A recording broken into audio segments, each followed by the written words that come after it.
झन झन झन झन पायल बाजे माँ झन झन झन झन पायल बाजे माँ जाग मोरे सास ननदिया और दोरनिया और जेठनिया माँ झन झन झन झन पायल।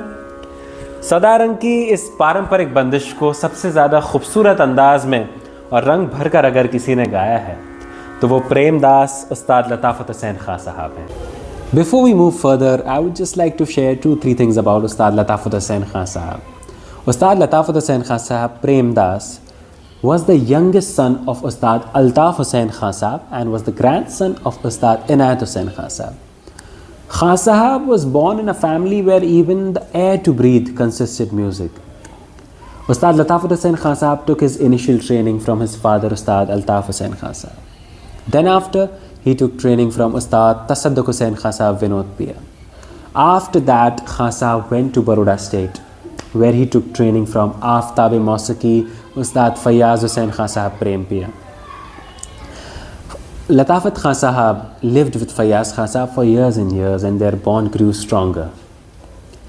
Ustad Latafat Hussain Khan Sahab even kept his pen name Prem Das, Prem Pia ke Das, the disciple of Prem Pia, Prem Das.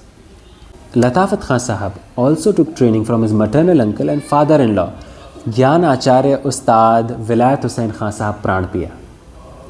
Meanwhile, Khan Sahab was also taking training from his eldest brother Padma Bhushan Ustad Khadim Hussain Khan Sahab Sajan Pia. By learning from all these gurus and doing a lot of hard work, Ustad Latafat Hussain Khan Sahab created a very unique style of singing. It was filled with emotions, with joy and with different colors. Khan Sahab had a very good habit. He could get that what the audience likes. And it was also said that he had the energy of 10 vocalists. That on one side, if 10 vocalists are singing, they could get tired. But alone Ustad Latafat Hussain Khan Sahab won't get tired for hours and hours.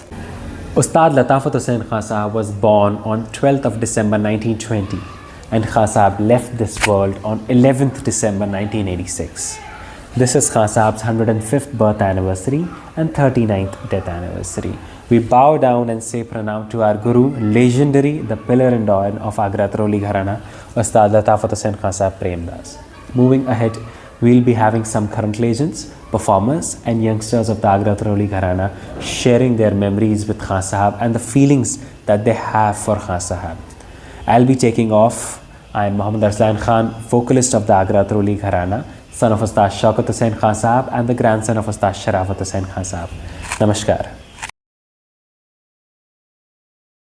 लताफत हुसैन खान साहब भारतीय शास्त्रीय संगीत की दुनिया का एक बहुत बड़ा नाम, आगरा अतरोली घराने के एक महान गायक, घराने की आन बान शान, जिन्होंने अपने गायन के जरिए लाखों दिलों पर राज किया और घराने का और अपने बुजुर्गों का नाम रोशन किया।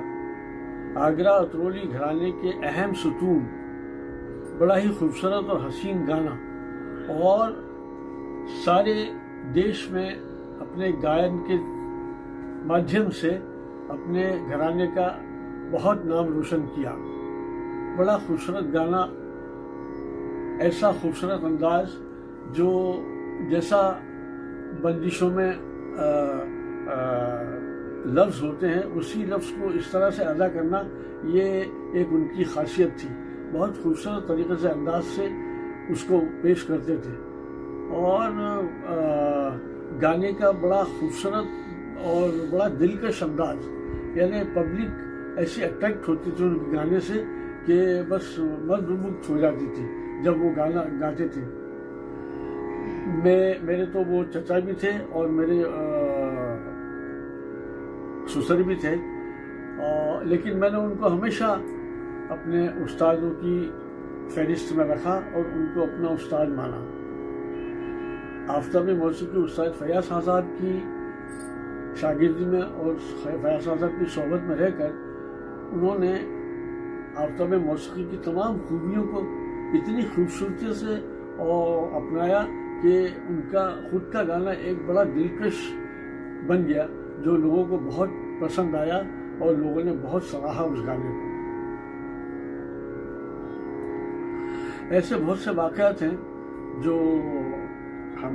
मैंने देखे, और एक बड़ी खूबी उनके अंदर मैंने ये पाई कि तानपुरे में हम बैठते थे जब, तो बस उन्हीं को देखते रहते थे कि वो किस तरह से गा रहे हैं और किस तरह से पब्लिक से मुखातिब हैं। एक ख़ास खूबी ये थी कि जब गाना पेश करते थे तो 5 मिनट के अंदर उनको ये पता चल जाता था कि भाई ये राग पब्लिक को पसंद नहीं आ रहा है, तो फ़ौरन स्विच ऑफ होते थे दूसरे राग के ऊपर और दूसरा राग शुरू करते थे, और इस यहाँ तक कि वो पब्लिक को अपने गाने से पूरा का पूरा मनवा लेते थे और वाहवाही हासिल करते थे। ये खूबी मैंने बहुत कम लोगों में देखी, और ऐसे कई वाक़यात हैं जो अगर हम कहना चाहें और बताना चाहें तो उनके ऊपर एक पूरी किताब लिख सकते हैं। हमारे बुजुर्गों ने मुझे बहुत सी उनकी बातें बताई कि एक ज़माना ऐसा था, एक 10-12 साल का उनका ऐसा दौर चला कि उनका मतलब बिस्तर ही नहीं खुलता था। प्रोग्राम से प्रोग्राम पे प्रोग्राम, एक जगह से दूसरी जगह से लगातार प्रोग्राम से प्रोग्राम, इतने प्रोग्राम होते थे कि उनका बिस्तर खुलने का नाम ही नहीं आता था, वो हमेशा जाते रहते थे। ये सिलसिला आज 10 साल तक चला।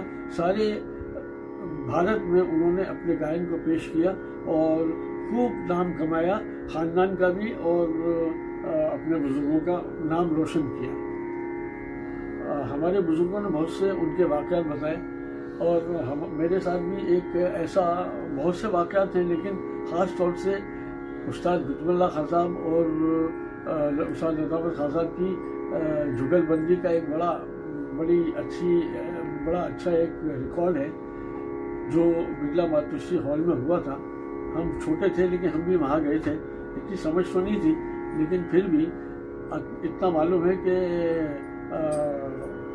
जब पहली क्लैपिंग हुई तो वो उस्ताद लताफ़त खान साहब को मिली, और वो प्रोग्राम बड़ा ही शानदार प्रोग्राम हुआ।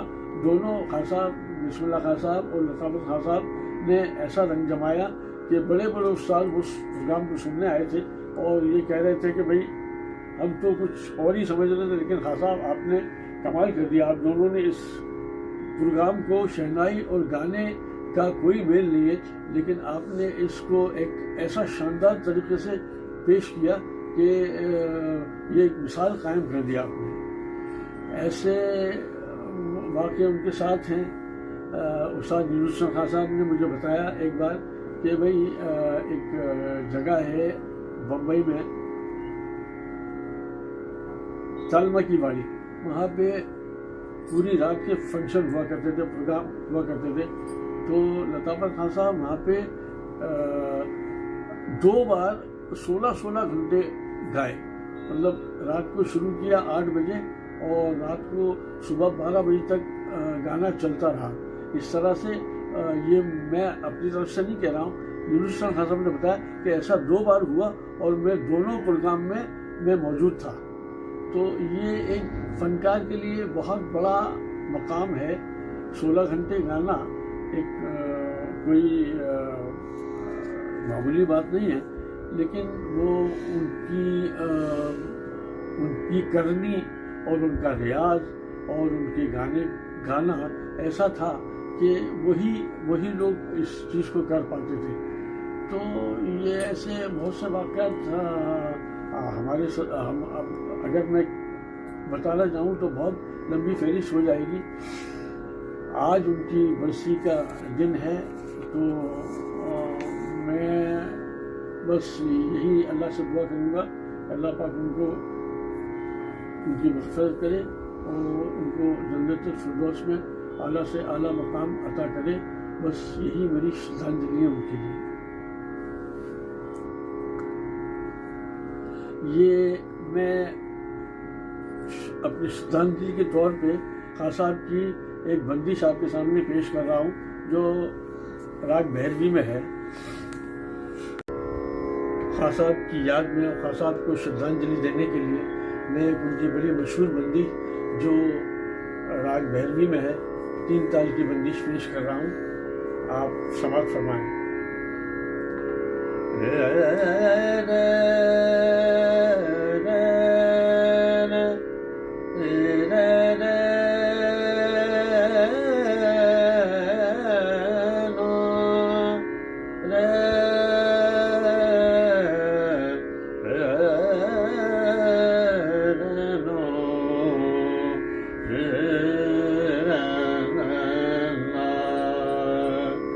अल्लाह मेरी झोलियाँ भर दीजिए, अल्लाह मेरी झोलियाँ भर दीजिए, मौला मेरी झोलियाँ सदका रसूलुल्लाह, पंजतन पाक दुआ दे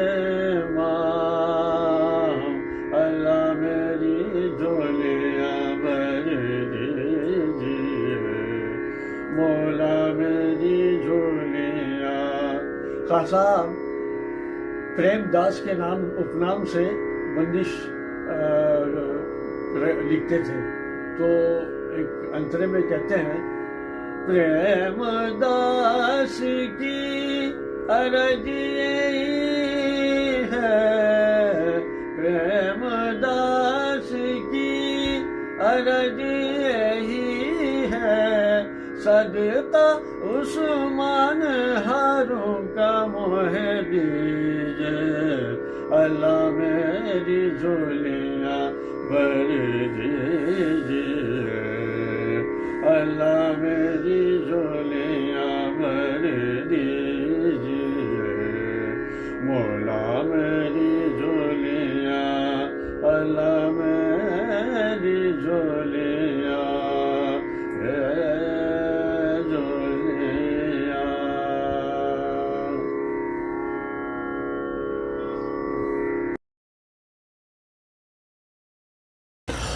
आदाब, नमस्कार।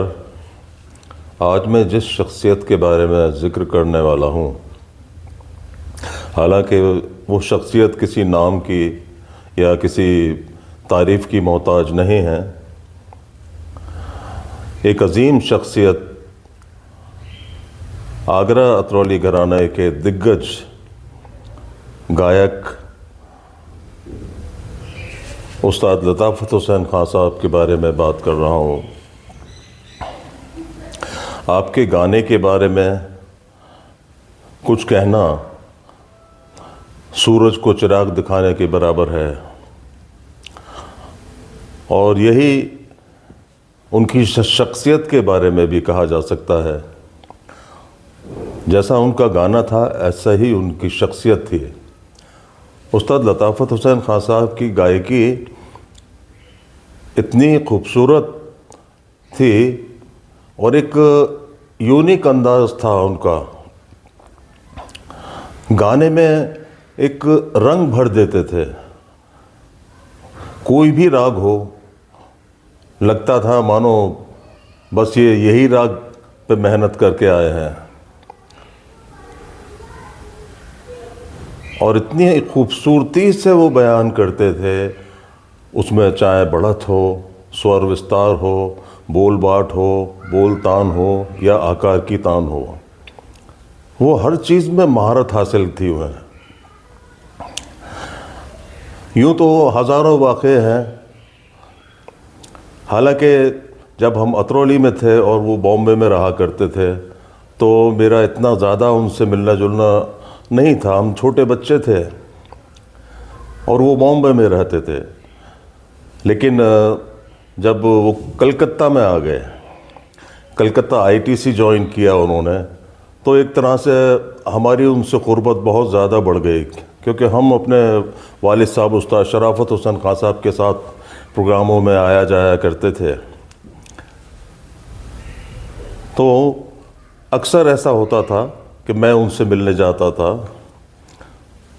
और पहली दफ़ा जब उनसे मिलने गया मेरी मुलाकात हुई तो इतना ज़ोर से कहा, अरे मियाँ तुम, शौकत मियाँ, सब खैरियत है, कैसे हो बेटा? और मुझे गले से लगाया, कहा कि बहुत अच्छा लगा, माशाल्लाह तुम्हारे बारे में सुन भी रहा हूँ, काफ़ी लोगों ने तुम्हारा ज़िक्र भी किया, बाप के साथ गाना भी शुरू कर दिया है तुमने, बहुत खुशी की बात है बेटा, मेहनत करते रहो। लेकिन एक बात तुमने पहले अगर हमें बता देते तो भाई हम खाने का इंतज़ाम करते तुम्हारे लिए, लेकिन कोई बात नहीं, कल अगर आ सकते हो तो दोपहर का खाना हमारे साथ खाओ। तो मैंने कहा साहब आप हुक्म कीजिएगा, मैं इंशाल्लाह हाजिर हो जाऊंगा। और उन्होंने कहा कि भाई ठीक है, दोपहर को कल हमारे साथ खाना खाओ। खैर, दूसरे दिन हम दोपहर के खाने के वक्त पहुँचे तो वो हमारा इंतज़ार ही कर रहे थे, डाइनिंग टेबल पे खाना रखा था, और कहा कि शौकत मियाँ पहले खाना खा लेते हैं, फिर बाद में बातें बातें करेंगे, वरना खाना ठंडा हो जाएगा। खैर, हमने खाना खाया तो वो चिकन, छोटा चिकन बहुत पसंद करते थे, और उस दिन उन्होंने वही हमारे लिए भी बनाया। एक्चुअली वो नवाबों का खाना है, और नवाब साहब तो वो थे, उनका लक़ब नवाब साहब बन गया था। कलकत्ता में सभी लोग ज़्यादातर नवाब साहब ही कहते थे। हमसे कहा कि मियाँ तुम्हारे लिए मैंने अपने हाथ से बनाया है, कैसा लगा तुम्हें? मैंने कहा साहब बहुत अच्छा लगा है, और सबसे बड़ी खुशनसीबी की बात तो ये है कि मैं आपके साथ बैठ के खाना खा रहा हूँ। मेरा नसीब बहुत अच्छा है कि हम लोग आपसे जुड़े हैं, लोग आपकी एक झलक पाने के लिए भी तरसते हैं, ना कि आप हमारे बड़े पापा हैं, हमारे ताऊ हैं, हमारे मौसा हैं, और हमारा आपसे खून का रिश्ता है, तो इसमें बहुत फ़ख्र महसूस होता है। आईटीसी के पास एक जगह हाजरा करके जगह है, हाजरा की दरगाह है, वहाँ काफ़ी दुकानें हैं, मटन, चिकन और ग्रोसरी, ये सभी कुछ दुकानें हैं। वहाँ वो जाते थे, और उनका ख़ास पहनावा था, जितना मैंने देखा है, आड़ा पजामा शेरवानी वो तो प्रोग्राम के वक्त पहनते ही थे, लेकिन उसके अलावा आम तौर से वो ढीला पजामा, कुर्ता और जवार कट पहनते थे। तो हाजरा पे जब वो कुछ शॉपिंग करने जाते थे तो वहाँ आवाज़ें देते थे लोग, नवाब साहब, नवाब साहब, नवाब साहब सलाम अलैकुम, नवाब साहब अस्सलाम अलैकुम। वो मुस्कुराहट से जवाब देते थे, मानो कोई नवाब चला आ रहा है। तो ये बातें याद करके बहुत अच्छा भी लगता है कि वो क्या मकाम था उनका और हमारा उनसे रिश्ता था, और दुख भी होता है कि ज़्यादा लंबी उम्र नहीं पाई, वो भी जल्दी ही चले गए। उनके बारे में क्या कहूँ, आज हाजरा जिस जगह वो शॉपिंग करने जाते थे, आज भी वो हाजरा में ही कब्रिस्तान में क़याम करते हैं, और कभी मौका लगता है कलकत्ता जाता हूँ तो मैं उनकी क़ब्र पे ज़रूर जाता हूँ। उनके बारे में सिर्फ़ इतना ही कहूँगा कि हज़ारों साल नरगिस अपने बेनूरी पे रोएगी, बड़ी मुद्दत में होता है चमन में दीदावर पैदा। अल्लाह ताला उन्हें जन्नतुल फिरदौस में आला से आला मकाम अता फ़रमाए।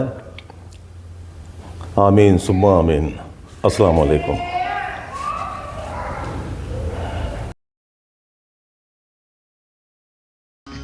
आदाब, नमस्कार। Once again, I am Ehsan Ahmed, classical vocalist from Agra Atrauli घराना। आज मुझे उस्ताद लताफ़त हुसैन खान साहब के बारे में कहना है, जो मेरे नाना गुरु पद्म भूषण उस्ताद खादिम हुसैन खान साहब के सगे छोटे भाई थे। उस्ताद लताफ़त हुसैन खान साहब हमारे घराने में उनको लताफ़त चचा कहा जाता था ख़ानदान में। तो उस्ताद Latafat Hussain Khan sahab was one of the greatest vocalist of our gharana. उनकी सोलफुल कंपोजिशन, उनकी गायकी, उनकी ताने, मतलब एक पूरा एक सुपर्ब गायकी का उनका अंदाज था। उनका ख़ुद का एक स्टाइल था जो हम भी कभी कभी कोशिश करते हैं उनकी तानों के पैटर्न गाने को। ऐसी कोई भी कॉन्फ्रेंस नहीं होती थी जहां वो गाते नहीं थे। हिंदुस्तान की हर कॉन्फ्रेंस में उन्होंने गाया। और 79 में मैं भी खुश नसीब रहा कि मैं नाना उस्ताद खादिम हुसैन खान साहब के साथ जब मैं कलकत्ता गया तो मैंने भी उनसे बहरवी की, अल्लाह मेरी झोलियाँ सीखी। और एक बात बहुत कम लोग जानते हैं कि फिल्म वाले भी उनके दीवाने थे। बहुत मशहूर एक्टर जीवन, उनसे गाना भी सीखा था उन्होंने। और दादा मुनि अशोक कुमार जी, वो he was one of the very great fan of Latafat Khan Sahab, Latafat नाना। मैं तो छोटा हूँ, बड़ी बात उस्ताद लताफ़त हुसैन खान साहब के बारे में क्या कहूँ, मगर एक बंदिश जो मैंने सीखी। और जब हमारे वर्दी में आते थे हमारे घर पे तो उनको नाइस बिस्कुट बड़ा पसंद था। नाइस बिस्कुट वो खाते थे। मुझसे सुबह 7 बजे बोलते थे लेके आ जाओ नीचे दुकान जाके। तो बड़े हमने भी ग्वालियर टैंक में भी हम बस हमारा I born and bottom in फौजी स्ट्रीट, वहाँ तो साथ रहा। मगर जब कलकत्ता जाके अतरौली से जब मुंबई भी आते थे तो हमारे वहाँ वर्ली में रहते थे और बड़ा हमको मज़ा आता था देख के उनकी बातें। तो उनकी भैरवी की जो बंदिश है, वन ऑफ द फैंटास्टिक बंदिश एवर। 5 से उठती है, उसका अंतरा भी 5 से उठता है। तो कोशिश करूँगा आपके सामने गाने की। तो इट इज़ कंपोज बाय लताफ़त नाना। प्रेम दास उनका तखल्लुस था।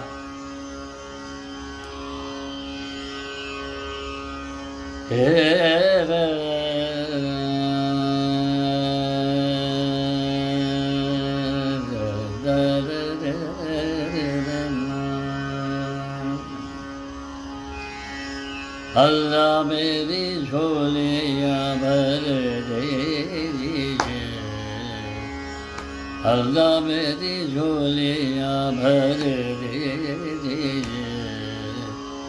मौला मेरी झोलियाँ सदका रसूल का, पंजतन पाक दुआ दे ईमान, अल्लाह मेरी झोलियाँ भर दीजिए,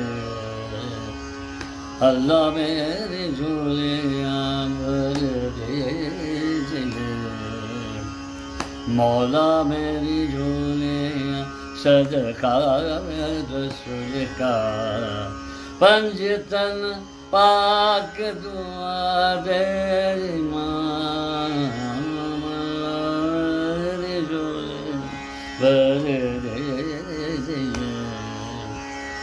प्रेम दास की अर्ज यही है, प्रेम दास की अर्ज यही है, सदका उस्मान हारून का मुँह दीजिए, अल्लाह मेरे झोलियाँ भर दे, अल्लाह मेरी झोलियाँ।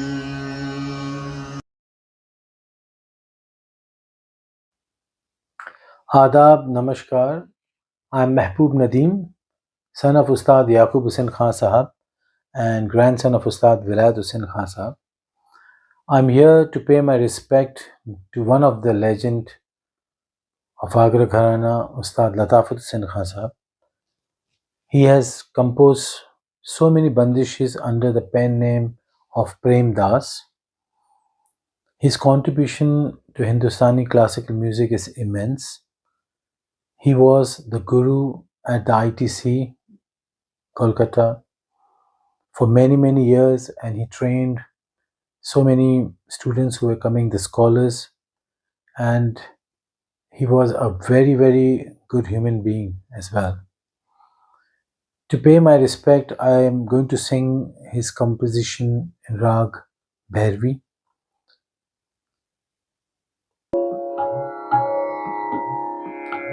अल्लाह मेरी झोलियाँ भर दीजिए,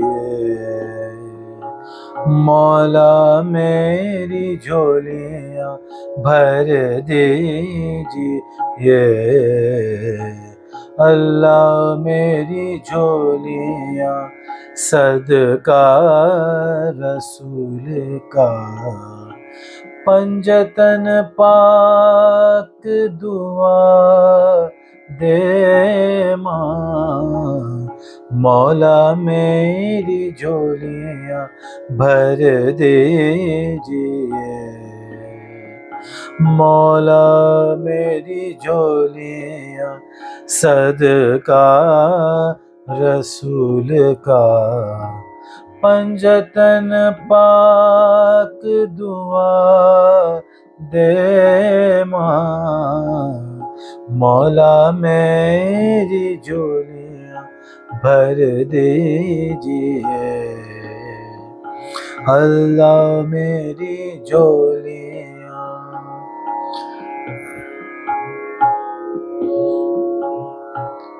प्रेमदास की अर्ज यही है, प्रेमदास की अर्ज यही है, सदका उस्मान हारों का मोहे दीजिए, मौला मेरी झोलियाँ भर दीजिए, अल्लाह मेरी झोलियाँ भर दीजिए, मौला मेरी झोलियाँ भर दीजिए।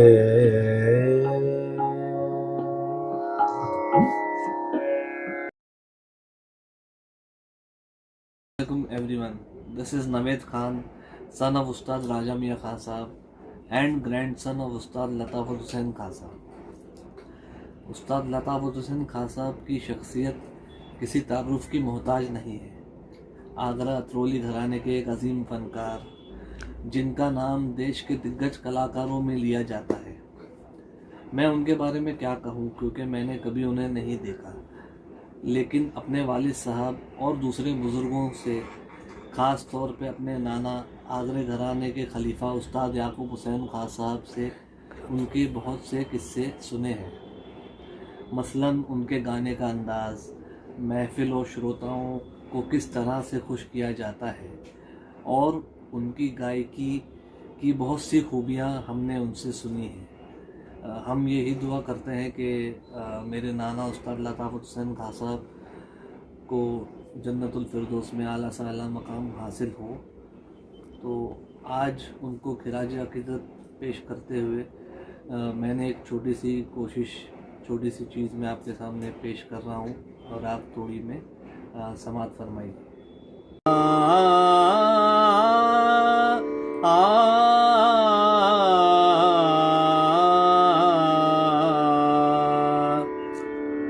गुरु के चरण बिन गुण नहीं आवे, गुरु के चरण बिन गुण नहीं आवे, गुनियन में बेगुनी कहावे, गुरु के चरण बिन गुण नहीं आवे। प्रेम दास की लाज रखो प्रभु, प्रेम दास की लाज रखो प्रभु, गुनियन में वो गुनी कहावे, गुरु के चरण बिन गुण नहीं आवे। पायल मोरी बाजरे मोर दया तोरे तन न जानके,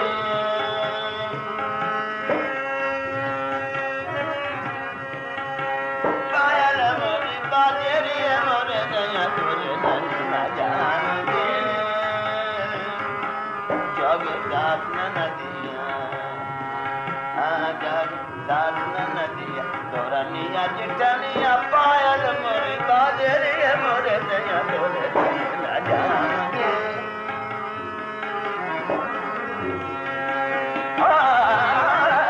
पायल मोरी बाजरे मोर दया तोरे तन न जानके।